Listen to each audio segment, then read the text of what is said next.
En esta semana el Consejo Fiscal hizo una conferencia de prensa muy importante en el marco de un proceso electoral, hay que decirlo, sobre la situación de las cuentas nacionales. Esto es un asunto muy grave y muy importante porque el Congreso hoy, que es el que gobierna verdaderamente el Perú, ha generado a través de un conjunto de iniciativas una cantidad de gasto fiscal enorme. Y estas iniciativas no son detenidas por el Ejecutivo y son aprobadas por insistencia, una y otra y otra y otra.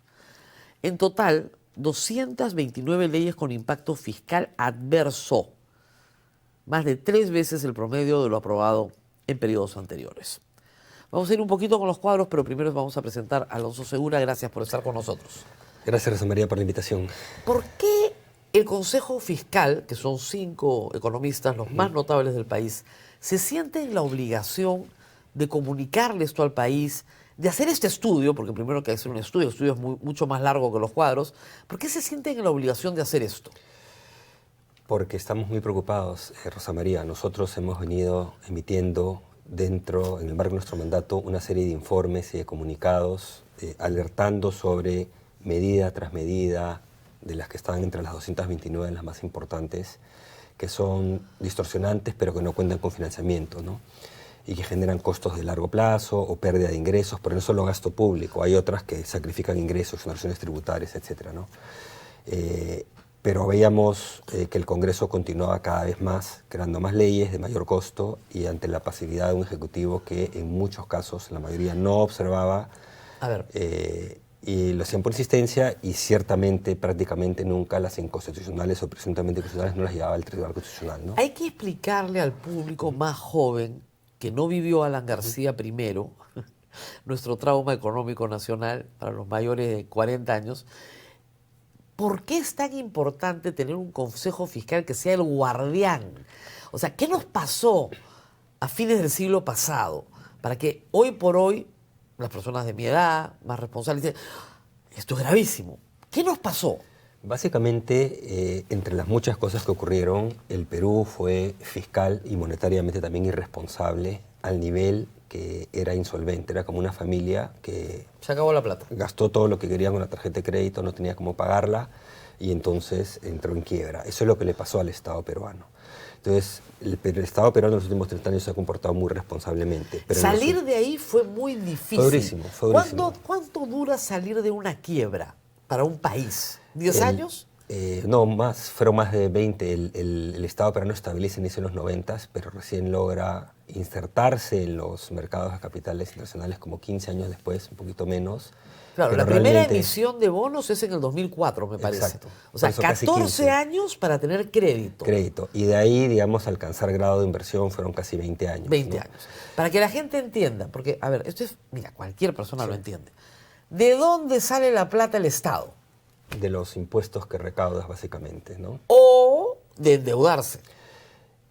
Esa no es la plata del Estado, justamente. Claro, ok. O sea, ¿de dónde sale la plata para financiar el gasto? Como en cualquier lugar, de mis ingresos, y si no me alcanza, tomo deuda. Pero esa deuda tiene que ser moderada y tiene que ser, digamos, sostenible para lograr. Tengo que poder pagarla con ingresos futuros. Claro, en el futuro tengo que generar ingresos si para pagar yo me eso.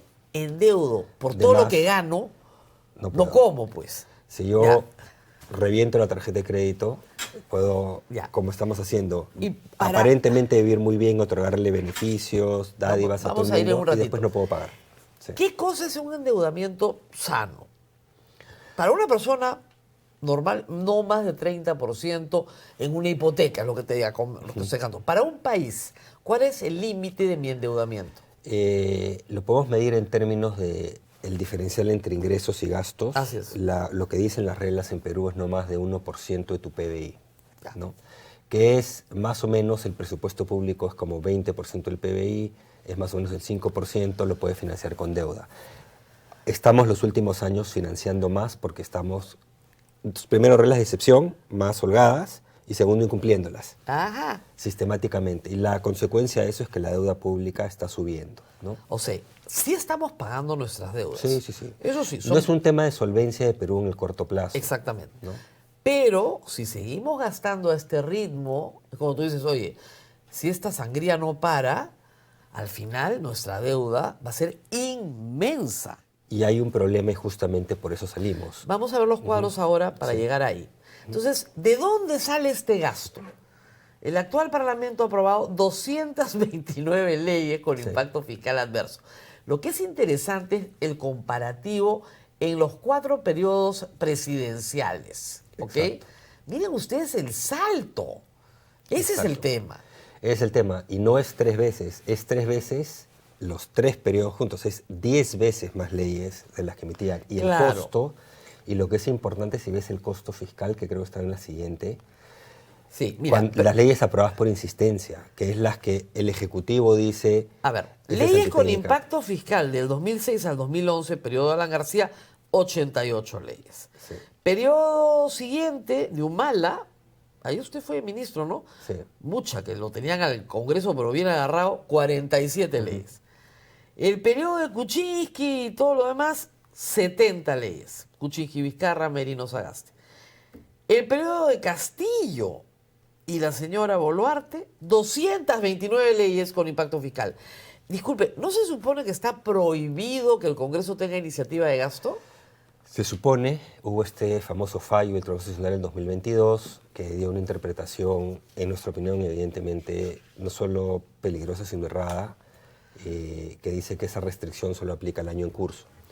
Y a raíz de eso, en gran medida, no podemos decir que solamente por eso, pero en gran medida el Congreso se siente con la facultad de decir, hago lo que quiero, ¿no? Así es, porque hay que explicar, el Congreso muchas veces en el periodo de García, de todos estos periodos, ha mandado leyes con un costo fiscal salvaje. Y el Ejecutivo decía, ni hablar. Y ahí quedaba. Y ahí quedaba, ni hablar, te volviste loco, esto no lo podemos pagar. ¿No? Como un papá en la casa le dice, no, hijita, pues ¿cómo se te ocurre que vamos a comprar pues esa lavadora? No, no hay forma, ya, no comemos. Bueno, igualito, no pasa. Y acá tenemos el siguiente cuadro. Esa es la época en la que los periodos en los cuales no pasaba. No pasaba por insistencia, porque el Congreso no reunía la mayoría suficiente. Entonces, ya, por insistencia, en el gobierno de Alan García, en los 5 años, 11 leyes. En realidad es en los 4. Las barras azules ya. es al 18 de octubre del año... Ok, de este año. Entonces, para que se vea, entonces el tema es, era muy raro. Muy raro, en el gobierno de Humala, 2, en todo el gobierno. Hasta el octubre del 2015, digamos. Claro, ya. Hasta el año final. Sí, ya, ahí entonces, vino el festival. Y de ahí... Y vino después el gobierno de Kuczynski y Vizcarra, 17 leyes. ¿Ok? Y luego viene... Más de 100. Más de 100 por insistencia. ¿Qué es lo que decimos? La frecuencia de leyes es 10 veces. Pero fíjate los montos. Era prácticamente nada. Gobierno Humala, 4 millones de soles de generación de gasto. Exactamente. En el gobierno de Kuczynski, 550 millones, que son precios ya, ahora son 36.000 millones. Claro. Siguiente cuadro, Y, por favor. Para quédate que en ese un ratito. ¿Qué preocupa? Quédate, regresa. Ahí. Los últimos años, miren las barras rojas. En los últimos años los gobiernos, los congresos tienden a ser mucho más populistas. Siempre.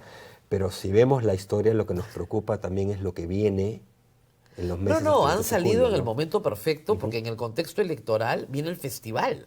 Sí. El festival. Y esto lo cargamos todos los peruanos. Ahora, en trámite hay 352 iniciativas legislativas de tipo. De estas, las 10 más costosas tendrían un costo fiscal anual de 25.000 billones. Eso es lo que viene.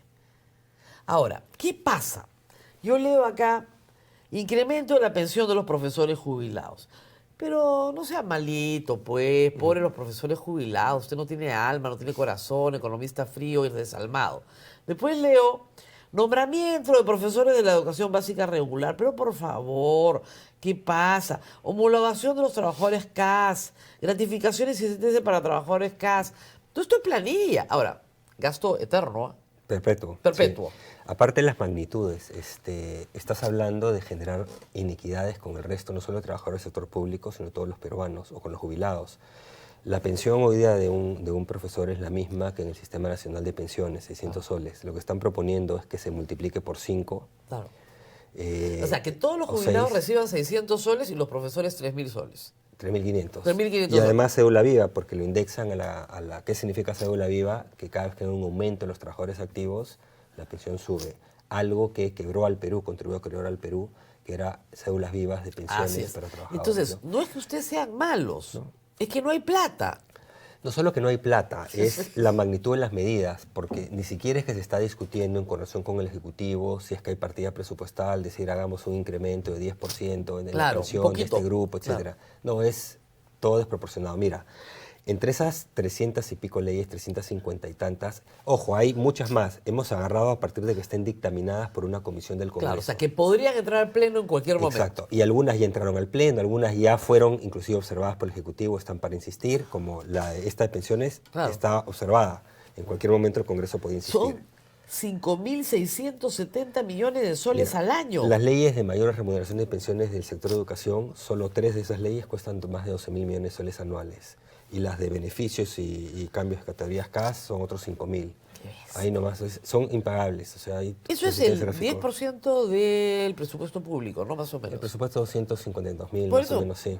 Es 10%. El Ahora, 10% pero del lo presupuesto acomodo. público se va en pensiones de maestros, nada más. Y casi. Y Es casi. imposible acomodar esto. Ahora, esto viene sobre los múltiples miles de millones aprobados en años recientes, pero sobre todo en los últimos 12 meses, que en su gran mayoría no han sido incorporados en el presupuesto público, lo que se discute para el 2026, ni en el marco macroeconómico.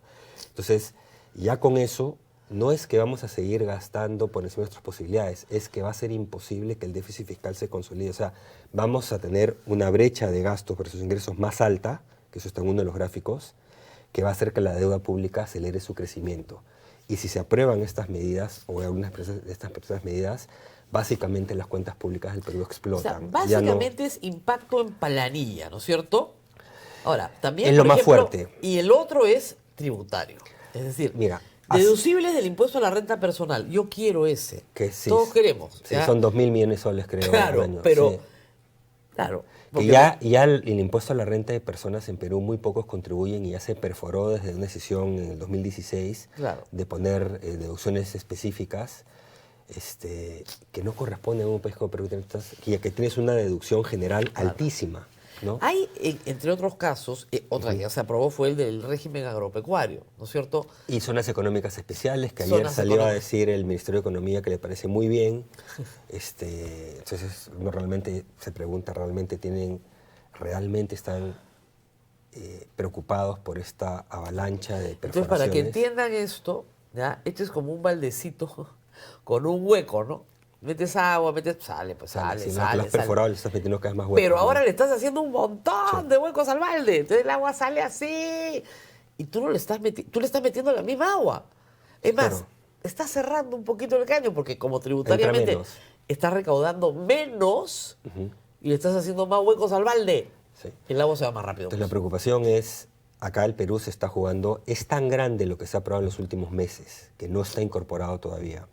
Y lo que podría Incorporarse. entrar, que ya así el 28 de julio del siguiente año entre el gobierno más responsable, el gobierno más responsable, la avalancha y lo que has metido ya te lleva en una trayectoria, digamos, explosiva. Otro de los temas- Ahora esto no es una proyección, es una simulación porque obviamente esto puede no ocurrir si es que Ojalá. tomas en acción. Pero si esto entra, básicamente necesita cirugía mayor. Es como una persona que tiene una Regresamos a enfermedad. 1999. Es una persona como que tiene una enfermedad que no hace nada y recién quiere reaccionar con esta metástasis, ¿no? Claro, o sea, Entonces regresamos para que la gente entienda, los viejos van a entender. Regresamos a 1999, último año del 10 gobierno años García. estamos ahí. Y en la apertura, antes de que esté acá, tú decías, en 10 años llegamos a 70%, o sea, le hemos cortado en 10 años, porque si te vas al 2050, la deuda rompió 100. O sea, Claro. el efecto de esta acumulación de partidas que no vas a poder incorporar hace que ya tu senda sea creciente. al Vamos a ir a la infinito, deuda ¿no? al final para que la gente sepa de qué se va a morir, pero antes de saber de qué nos vamos a morir, hay que hablar un poco de otros factores. Y el otro factor es la descentralización. Exacto. A ver, ¿qué ha pasado? Políticamente, la presión de gobernadores y alcaldes sobre el gobierno central ha hecho que un montón de endeudamiento sea tomado por el Estado peruano y lo tenemos que pagar todos. Y el caso de la Municipalidad de Lima es escandaloso. Así es. ¿Y qué hacemos con eso? Mira, es terrible. Ya se alertó. Oficialmente varias veces el Consejo Fiscal, pero ya estamos viendo la consecuencia. El nuevo alcalde, que era el teniente alcalde del anterior, ya salió anteayer, a decir que les han cortado transferencias y que necesitan partidas porque no pueden cubrir sus gastos. Lo primero es, no es correcto que les han cortado transferencias, nadie les ha cortado nada. Lo que ha ocurrido es que esta gestión, digamos, ha cuadruplicado la deuda de la municipalidad, con lo cual el servicio, esa deuda, que históricamente era 120, 130 millones de soles, va a subir a más de 500 por la siguiente más de una década, ¿de acuerdo? Yeah. Entonces no tienen de dónde pagar. Y para que les tomen la deuda, han puesto el 60% de los ingresos de la municipalidad, los ingresos propios, en un fideicomiso. ¿Qué significa? Es como que primero se cobran tu débito en cuenta. Tus bonos, tus bonistas. Y lo que sobre recién viene para que puedas pagar salarios, no es que no tengas la plata, es que ya la tienes comprometida. Ya la tienes comprometida los siguientes 20 años. Entonces, lo que se alertó que iba a ocurrir. Claro, lo que quieren es más plata. Quieren más plata. Entonces, ahora lo que están proponiendo, que están metiéndose en algunos proyectos de ley en el Congreso, que son muy peligrosos, es... Uno, que ahora la Municipalidad de Lima no solo cobre Foncomún, que es decir, como municipalidad, ahora 4 puntos del IGB a los municipios irían a las municipalidades. Ahora quiere que le den Foncor también, que es lo que va a gobiernos regionales. Claro. Es el gobierno regional. Se ha metido en un proyecto de ley. Quiere más transferencias. Claro, pero si eso ocurre, para que sepamos cómo impacta esto, como el Foncor se reparte por población, el 33% de la población está en Lima metropolitana, se va a llevar el 33%, con lo cual el resto de gobiernos regionales van a perder 33% de sus recursos. No van a perder nada, porque no, doctor. Entonces, ¿qué va a ocurrir? Nosotros no perdemos nada. Te damos más IGB. Exacto, que le incremente más. Otro forado de 4.000 millones de soles anuales o de lo que fuera, ¿no? Claro. Y esa es la historia. Recordemos que se les dio 2 puntos del IGB de Foncor el 2022, que recién ha terminado este año. Ahora se le ha subido de 2 a 4 el Foncomún. Entonces, el gobierno nacional ha pasado de los 18 puntos dar 2 a gobiernos nacionales, ahora van a tener que dar 6. Y la municipalidad está buscando de cualquier manera tapar el forado financiero que esta gestión ha generado. En renta de aduanas hay otro proyecto de ley en que piden que se le dé renta de aduanas también, para otros cientos de millones. Es decir, y a través de ciertas bancadas, bueno, no me corresponde a mí decir cuáles, están tratando de meter camufladas estas iniciativas para generar más rentas y poder seguir gastando. Los problemas generados en la finanza en la Municipalidad de Lima son generados por la Municipalidad de Lima y tienen que resolver la Municipalidad de Lima ante vista y paciencia del Congreso de la República y el gobierno, que se les alertó de todas las maneras. Claro, porque ¿no? está trasladando... Quiere trasladarle la factura a todos los peruanos. A todos los peruanos. Yo siempre lo dije el primer día. El problema es que los errores de esta gestión no los paga Lima. Ojalá solo los pagara Lima. Los pagamos Finalmente todos. Nosotros escogimos a este alcalde. Y los siguientes alcaldes, porque 20 años es esta deuda. Aún con estos 2 puntos que les han caído del cielo de IGB adicional, el estrés financiero va a ser 20, pero va a ser como 12 años igual. O sea, las siguientes 3 administraciones van a estar acá, ¿no? Ahora, van a tener que sacrificar. Esto es lo que nos va a pasar, por favor, la deuda pública. Y lo que queremos es que no pase de gobierno nacional, ¿no? Esa línea roja que se va para arriba, ese es nuestro futuro. Si se aprueban algunas de las que están en cartera. Y la azul es lo que ocurriría si no hay reversión de algunas de las que ya están aprobadas. Con lo que ya estamos, llegaríamos a estar en 47% en 10 años. En 10 años. Pero ojo que no es que se estabilice, sigue para arriba. No, solo que hemos cortado ahí. Claro. O sea, no dijimos que pasa al 2050. No. En el 2035 ya estaríamos en 46, que es grave. Solo con lo que hay. Solo con lo que hay, que es esto grave. Lo que supone es que siguientes congresos son absolutamente responsables. La y no regla pasan un fiscal centavo, ¿no? es 30. O sea, excepción ahora es 35, pero baja 30. Debería ser 30. Sí. O sea, es la línea punteadita abajo. Es lo que decía en la primera pregunta que dice, para que esto sea sano, deberíamos estar 30, debería ser el servicio de la deuda. O sea, de todo lo que ganamos, el Perú gana, 30 se va para el servicio de la deuda. Pero si se va a 70, te queda solo 30 para atender a todo lo demás. 30 es como porcentaje del PBI, es decir, de todo lo que produce todo el país, tu deuda está ahí, que es, digamos, ese es lo que te dice tu regla fiscal, pero además hay que tener en cuenta que Perú tiene una recaudación muy baja. Además. Entonces tú puedes tener un país como Brasil que de repente tiene 70-80% de deuda pública. Pero su recaudación es más del doble, ¿no? Claro. O hay otros países, Colombia, que tiene como 60 y perdió el grado de inversión.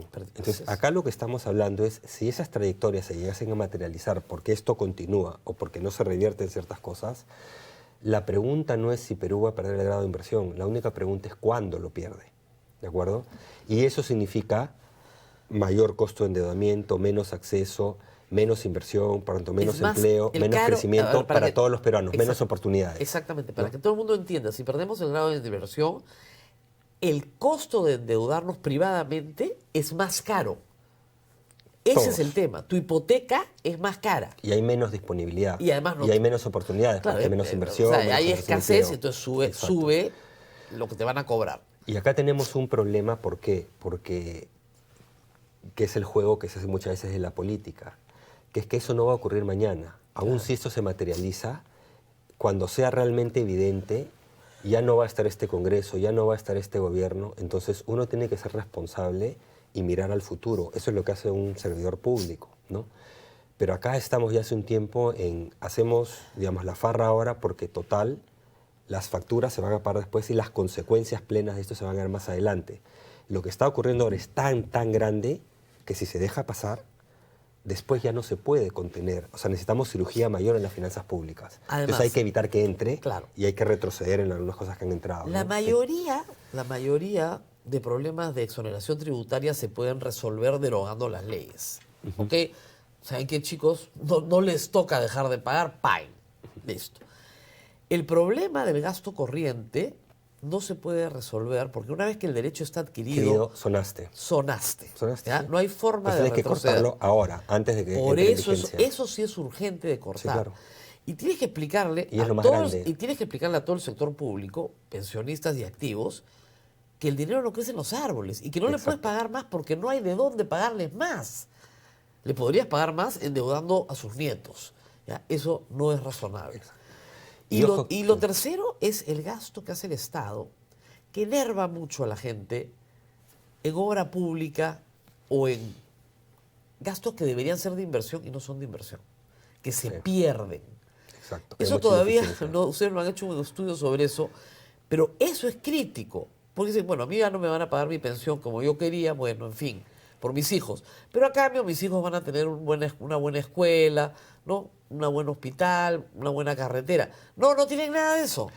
Pero de eso también hemos comentado en otros reportes. Lo que hay es una atomización cada vez más grande del presupuesto de inversión pública, lo cual conlleva a un número cada vez mayor de obras que se paralizan y que no cumplen ninguna función. Y acá hay que ver otro mecanismo de escalabilidad, etcétera, y eso entra en esta descentralización fiscal realmente mal concebida, ¿no? Que se ha vuelto un mecanismo de casi clientelismo político en las regiones, estoy hablando a nivel subnacional, ¿no? De recursos muy mal utilizados y también, hay que decirlo en muchos casos, es digamos, corrupción, ¿no? Abierta. Problema de corrupción gravísimo. Es muy grave. Pero hay otros temas acá. Ojo, acá hay muchas cosas que no están metidas. Por ejemplo, hay esta ley que debería de llevarse una acción constitucional de inmediato, que sacó el Congreso, que hace dos cosas en negociación colectiva en el Estado. Remuneraciones, negociación Sí. colectiva en el Estado. La primera es, le quita la opinión previa, la opinión vinculante al Ministerio de Economía. Entonces, en la práctica, el cielo es el límite. Claro. No lo hemos, porque no está cuantificado, pero no lo hemos puesto, pero puede ser, el cielo es el límite, ¿no? Y la otra es que abre la posibilidad de que indexe ciertos beneficios con inflación, que es lo primero, es que es la tasa que nunca haces en el Estado. Que lo Eso te puede primero generar que- miles de millones todos los Lo años. primero que se abolió Ujú. cuando la economía fue sensata, cuando cae Alan Todo García, mecanismo de indexación, lo sí. primero que se hizo fue, acá no se indexa nada. Exacto. Porque si indexas, no hay forma de pagarlo. Y eso ya fue aprobado, ya está promulgado, y tendría el Ejecutivo que ya resuelve constitucional de inmediato. A ver, antes ¿por de qué? hacerlo así. Para que se entienda bien. Hoy por hoy en el Estado peruano, la negociación colectiva no es entre empleador y trabajador, es entre pares. Exacto. Porque el que negocia también es trabajador. Entonces, lo que te voy a dar a ti es lo mismo que voy a recibir yo. Nos lo repartimos.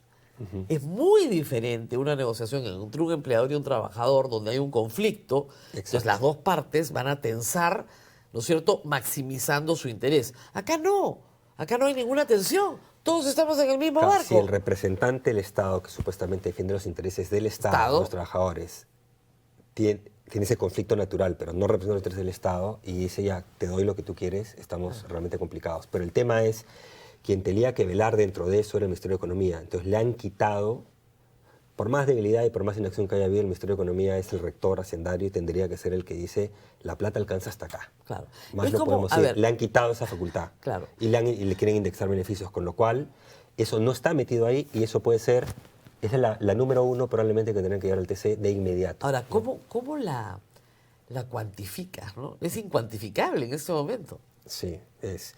Esa El no MES es- dijo que la parte de indexación podría ser 12.000 millones de soles al año, todos los años. O sea, en 5 años llega a 12.000 por la simple indexación. A 5 años dices Claro. cuesta 12.000. Y si sigues avanzando, por simple decir actualización, si le meto toda la planilla pública, ¿no? Que va creciendo. Entonces, pero no lo hemos puesto porque en realidad requiere mucho supuesto y Claro. no hay una cuantificación oficial del MEF.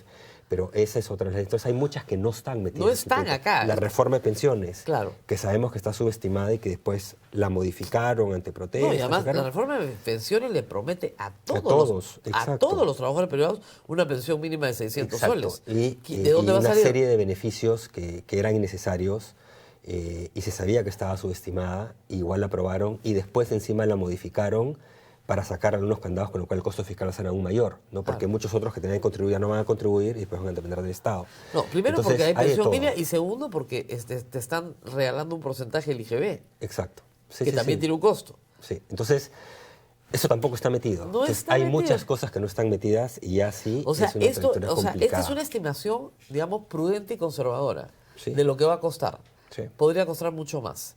Exacto. Ahora, ¿cuál ha sido la respuesta del gobierno? Bueno, vamos a ver, hay una primera reacción del Congreso, digamos, no ha habido Sí. a nivel oficial, algunos congresistas diciendo que El señor que Álvarez, esto no es así, presidente del etcétera. Consejo de Ministros, hoy día en Portal del Comercio, Álvarez asegura que el gobierno observará las leyes que afecten la economía del país. Entonces tiene que observar decenas de leyes, ¿no? Decenas. Decenas, y tiene que llevar al TC Otras múltiples, decenas. múltiples. Por lo menos empezar con algunas para generar un precedente y ojalá que el TC entienda argumentos. Mira, el Consejo Fiscal ha pedido también algo que evidentemente tenemos que hacerlo porque vemos que hay mucha inacción. El Consejo Fiscal no puede hacer acciones constitucionales, no tiene No, la facultad no tiene constitucional. facultad. Pero lo que hemos pedido es que cuando hay algún caso de implicancias fiscales, nos invite el TC como amigo de la Corte, amigos curae. Claro. ¿No? Es decir, que nosotros acompañemos con nuestra opinión como expertos en la materia del por qué es importante derogar Claro. alguna de estas iniciativas para poder nosotros establecer un contacto directo. De hecho, también estamos pidiendo, vamos a cursar cartas al Premier, al Ministro de Economía, al Presidente del Congreso, al Tribunal Constitucional, pidiendo reunirnos con ellos para poder explicarles lo que estamos viendo y la preocupación que tenemos sobre lo que podría ocurrir, ¿no? Ahora, O sea, porque ya no podemos simplemente actuar bajo nuestros mecanismos usuales. Nadie impide que hagamos eso, siempre hemos estado abiertos Claro. a hablar, a interactuar con el Estado, pero ahora lo que vamos a hacer es tomar el paso, es decir, invítenos, queremos conversar, tenemos que explicarles, porque acá, digamos, es una situación real de emergencia fiscal, ¿no? Que Pero ahora podemos cortar, pero Pero lo después único ser tarde, que ¿no? ustedes tienen, los 5 miembros, lo único que tienen, porque creo que ni les pagan, es un Una dieta chiquita. una dieta chiquita. Lo único que tienen es un Hicimos la mejor, yo ahora ministro la dieta más chiquita de todo el ámbito de economía y finanzas Claro, para que no haya que para que no haya problema. Sí. Lo único que tienen es un prestigio, nada más. Y es opinión no vinculante, Y es es una opinión simplemente no- decir opinión nada más. y esperar que los entes públicos acojan las sugerencias, las recomendaciones, las advertencias y lo incorporen en política pública. Por eso es que estamos ahora siendo más proactivos, es decir, no solo esta conferencia de prensa que es inédita, primera vez Inédita en la que historia lo del hacemos Consejo Fiscal. por la importancia, la urgencia y la emergencia, digamos, la gravedad. Bueno, y también porque tienen que salvar su prestigio. O sea, bueno. el día de mañana, en 10 años, oye, ¿ustedes qué dijeron? Bueno, está todo por escrito, ¿no? Está Pero todo estamos por yendo más escrito, allá. pero mejor salir a Y decirlo. también ahora vamos a salir a pedir las reuniones para poder entablar ese diálogo bilateral con todos los entes que pueden tener decisión, que son Congreso de la República, Ejecutivo y Tribunal Constitucional, cuando le lleguen demandas inconstitucionales, esperemos que le lleguen algunas, ¿no? Son como un médico de prevención, ¿no? Porque dicen, te vas Sí. a morir, ¿ah? Si sigues comiendo grasa, te va a dar un Somos infarto. somos más como la voz de la conciencia, no sé. Claro, un médico preventivo, te va a dar infarto, ¿ah? Te va a dar, ¿ah? Sí. Ya te dije, te vas a morir, te da el infarto, yo te Pero dije. no tenemos capacidad de darle atención médica al Claro, paciente. claro, no, si el paciente no quiere recibir atención médica, no la recibe. No, es más, otro médico está a cargo de la atención médica. Entonces, Exactamente, o sea, nosotros usted no le dice- podemos, solo podemos decir, ojo, público, por si acaso conviene esto, pero Te no vas- tiene otro por médico. si acaso te vas a morir, ¿ah? Pregunta final, antes Sí. de irnos. Mucha gente se confunde con el rol del Banco Central de Reserva. Dicen, pero si el dólar está muy bien, ¿de qué se preocupa el señor Segura? Nunca ha estado mejor. Y el país va a crecer 3% este año. ¿Por qué se preocupa el señor Segura? Todo esto, primero, es distinta. Los dos grandes pilares de la estabilidad macroeconómica son la monetaria cambiaria, que es competencia del Banco Central, y la fiscal. Son como las dos piernas con las que una persona camina. Ah. Si tú pierdes una de ellas, ya no puedes caminar. No, pero un poco ¿Ya? ojito. Pues. Y eso va a pasar Ahora, en el monetariamente es Sí. sólido como una roca el Perú. Sí, pero si Perú entra en una senda de sostenibilidad fiscal, Claro. la estabilidad monetaria no va a ser suficiente porque va a haber presión sobre el tipo de cambio, va a haber salidas de capitales, no va a haber suficiente inversión, no va a aguantar. El Banco Central no puede establecer un nivel de tipo de cambio. Y lo que está ocurriendo con el tipo de cambio es por factores mundiales, debilitamiento del dólar contra todas las monedas. Y otro punto importante que lo has mencionado, esto está ocurriendo en un momento en que tenemos nuestros precios históricamente más altos de materias primas, con ingresos temporales. O sea, deberíamos estar ahorrando. Deberíamos estar ganando un cerro de plata. No, ahorrando para fortalecer nuestro creciendo al FDI. 6%. Exacto. Estamos creciendo a las justas al 3% y el ahorro, no estamos ahorrando, estamos desahorrando y cada vez más. A ver, el ahorro del Perú nos lo comimos en pandemia, ¿no? Una parte, pero hemos seguido comiéndonos, lo que es lo preocupante, en ausencia de choques, porque estos buenos precios de materias primas en los últimos años y ahora espectaculares, históricamente altos, deberían generar una condición en la cual generamos ahorros para cuando esto no esté ahí. Claro, porque no Estamos va a estar ahí para gastando siempre. todo eso y más. Claro. Y queremos seguir gastando inclusive mucho más, que ya va a ser que la gente visible entienda, que no podemos si el ordenar. Perú aguantó en pandemia con vacunas y con bonos, ¿ok? Pues eso es gasto, y lo pudo hacer con todo lo que costó, es porque nos comimos los ahorros. Pero, ahora, tú dices, bueno, ya no va a haber pandemia. ¿Y si hay otra? ¿Qué hacemos? Exacto, no tenemos No suficiente tenemos. respuesta, pero seguimos comiendo esos ahorros estos años, ¿no? No te coman los ahorros. Pero en una condición de bonanza. Ese es lo peor.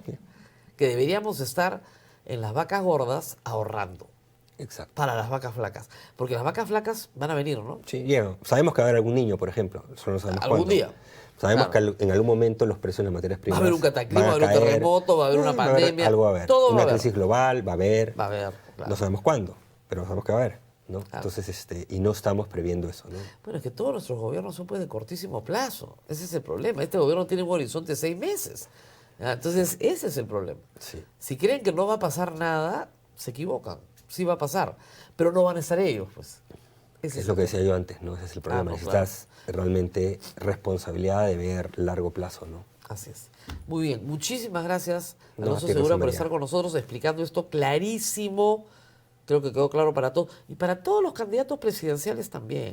Ellos van a pagar la factura, son los primeros que Ellos tienen que van a pagar. pagar. Los primeros que deberían salir a decir, ni hablar, me van a entregar el país así. Que entiendo que en el Acuerdo Nacional varios han dicho, ojo con esto que ha hecho el Consejo Fiscal, ¿no? Claro. ¿Por qué Porque nos van a obviamente ven que a ellos les van a entregar austeridad extrema y probablemente si esto sigue en los 112 meses. Claro, y el que continúa, entra y le dice al el país que entra- austeridad extrema, te dice, ¿por qué? Bueno, porque esto está vacantes. Exacto. Muy bien, gracias por haber estado con nosotros.